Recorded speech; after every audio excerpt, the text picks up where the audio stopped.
can save Yona, Vice. It's you, isn't it? No! Stay back! Anyway, take it easy, yeah? I missed out on NieR when it first arrived in 2010, so my experience going into NieR Replicant version 1.22474487139 was a fresh one. And you know, I find myself rather thankful for that, because if there's one thing you need to know before going into this new version of creative director Yoko Taro's bold, genre-bending action RPG, it's that you can expect to revisit the same places, fighting the same enemies, and pushing the same godforsaken boxes around a lot. But the important thing to note is that the ways in which NieR Replicant disappoints are mostly forgivable when you consider the ways in which it astounds.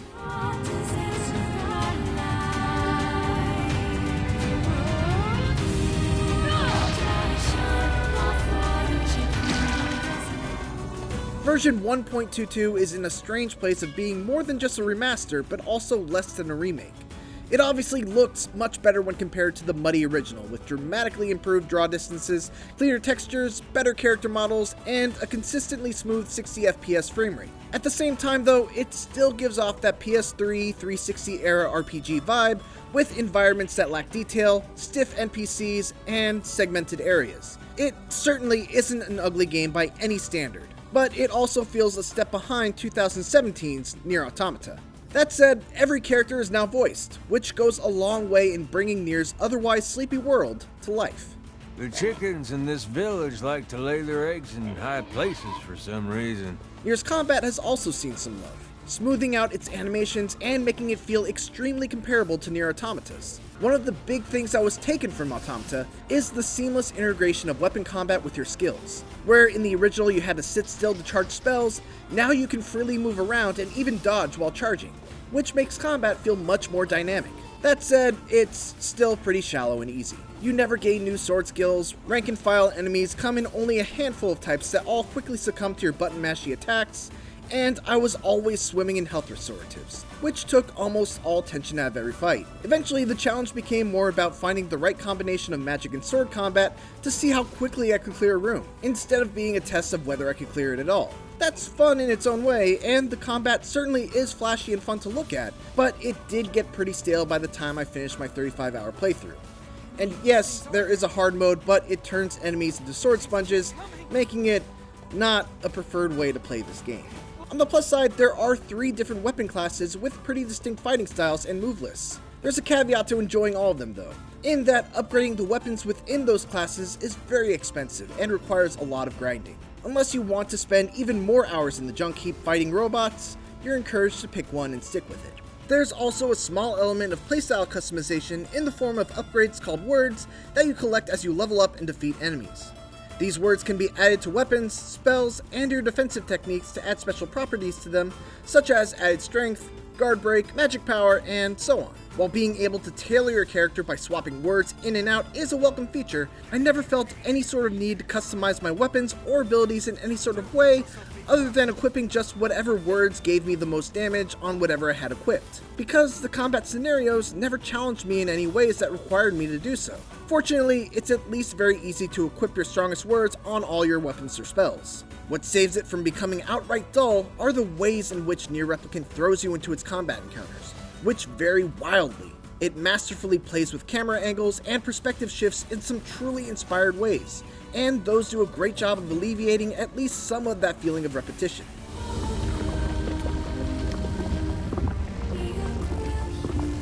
NieR's story starts slow, but ultimately becomes the absolute best part.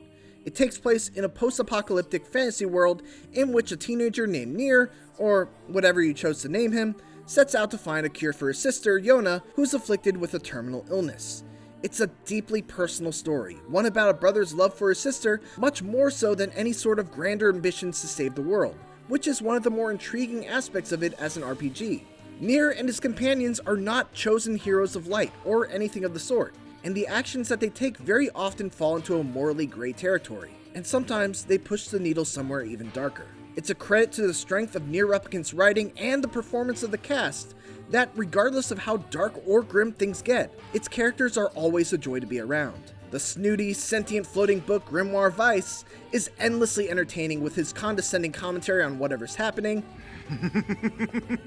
I am Grimoire Weiss. My very name brings kingdoms to their knees. Kaine is just an absolute badass and is hilarious in her vulgarity. You're going to stop talking now. And then I'm going to slowly walk over to you, cram my hand inside your goddamn bitch-ass chest, and pull out your fucking heart! And Emil is just the purest and most kind-hearted floating skeleton with a creepy head you'll ever see. I'd be remiss to leave out the hauntingly beautiful soundtrack, which is just an absolute joy to listen to, whether it's the catchy and relaxing overworld theme,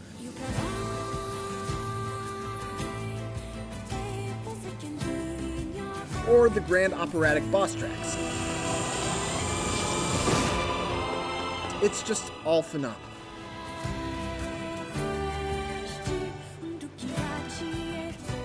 But like most RPGs, NieR Replicant is made up of both main quests and side quests, and while the main quest is fantastic, the side quests are terrible.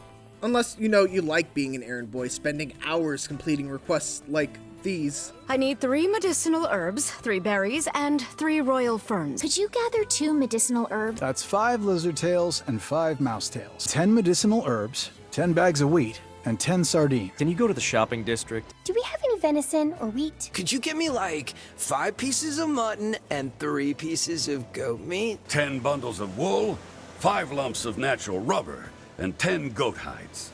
It's made worse by the fact that there's no way to set a side quest as your active quest, which means that there are no waypoints on the map or mini-map to guide you to your next destination.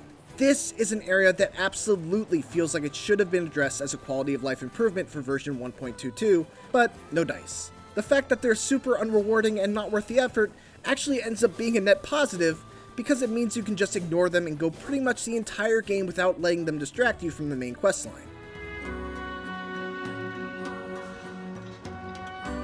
One of the boldest decisions with regards to NieR Replicant is the fact that, as Yoko Taro games tend to, it demands to be played more than once. If you just did one playthrough from start to credits, you'd be missing out on literally half the story. This may sound like a drag, and to an extent it kind of is, but that's necessary to tell this story in a way that can only be told through video games, and it's a sacrifice that's worth making. Besides, it's not as bad as it sounds, because after you beat the campaign once, you're able to load your save back up and replay from the beginning of the second act, so you're not actually playing through the whole thing again, just the latter and better half of it. The second playthrough of NieR Replicant is actually the best one, because even though you get all the same events as the first playthrough, albeit with a few new scenes and crucially important bits of additional dialogue, you're going through those same events with the knowledge of what happens at the end, which totally recontextualizes everything in the second half of the story and leads to some truly incredible moments that hit me harder emotionally than a video game has in some time. The third playthrough, which you must do in order to see the final 3 endings, is where things get a little out of hand.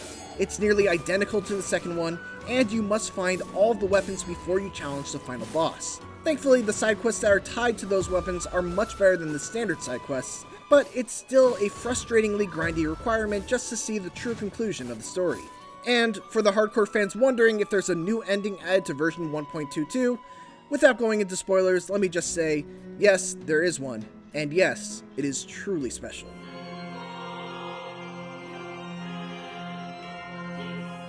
As a version up of the original NieR, Replicant version 1.22 does a respectable job of updating the graphics and the combat of the 2010 cult classic to a more modern standard by dramatically improving its environments, animations, and performance, while also going the extra mile and adding excellent voice acting to every single character in its world. It definitely shows its age in its combat and quest design, however. And while the improvements to combat certainly help smooth things out, it still suffers from repetitive enemies, mundane side quests, and a lack of evolution over the course of the 35 to 40 hour adventure you'll need to complete just to see all the endings.